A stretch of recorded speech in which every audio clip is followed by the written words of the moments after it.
वक्रतुंड महाकाय सूर्यकोटि समप्रभ निर्विघ्नं कुरु मे देव सर्वकार्येषु सर्वदा। अपने सुन रही थी गंगा कैसेट की प्रस्तुति।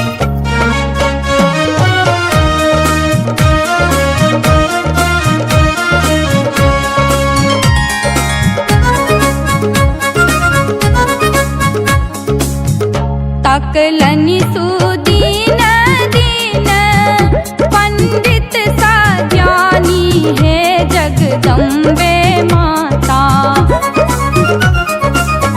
सकलनि सुदीन दीन पंडित सा ज्ञानी है जगदम्बे माता।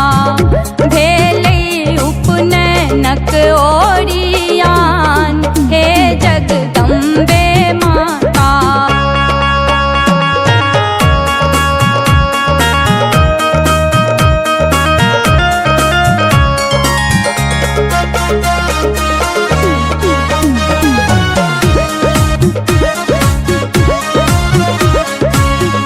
प्रथम मनायब मैया अर्जी लगायब हे जगदम्बे माता। प्रथम मनायब मैया अर्जी लगायब हे जगदम्बे माता। सादर निमंत्रण देल चढ़ाई हे जगदम्बे माता।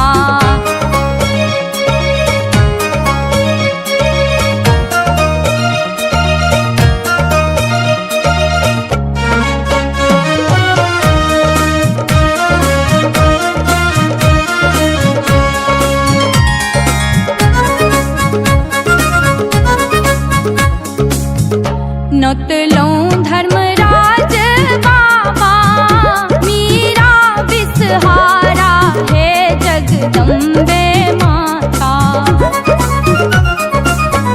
नोतलों धर्मराज बाबा मीरा बिसहारा है जगदम्बे माता। साथे नगर डीहवार हे जगदम्बे माता।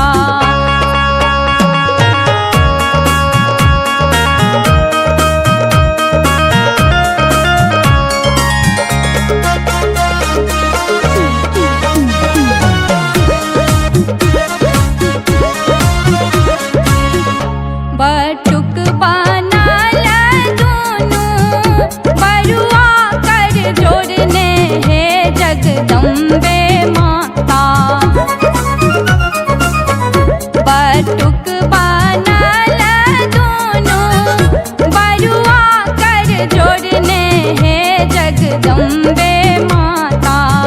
पीरी लगले कल धूप दीप हे जगदम्बे माता।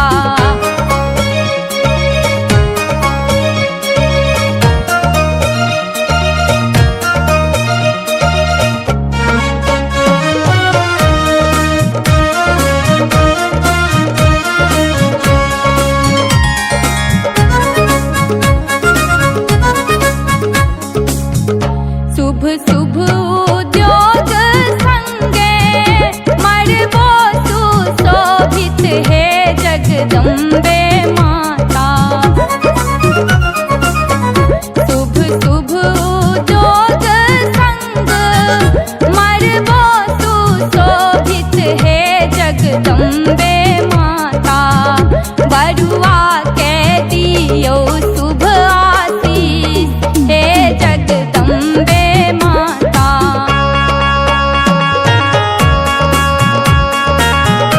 अपने सुन रही थी गंगा कैसेट की प्रस्तुति।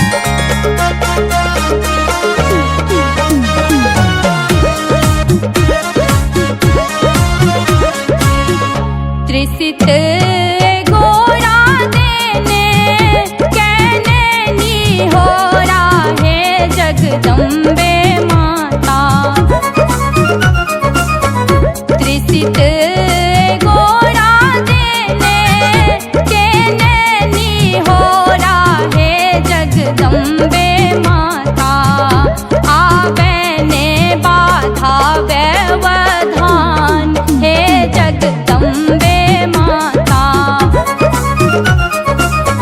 तकलनि सुदीन दीन पंडित सज्ञानी हे जगदम्बे माता भेले उपनयनक ओरी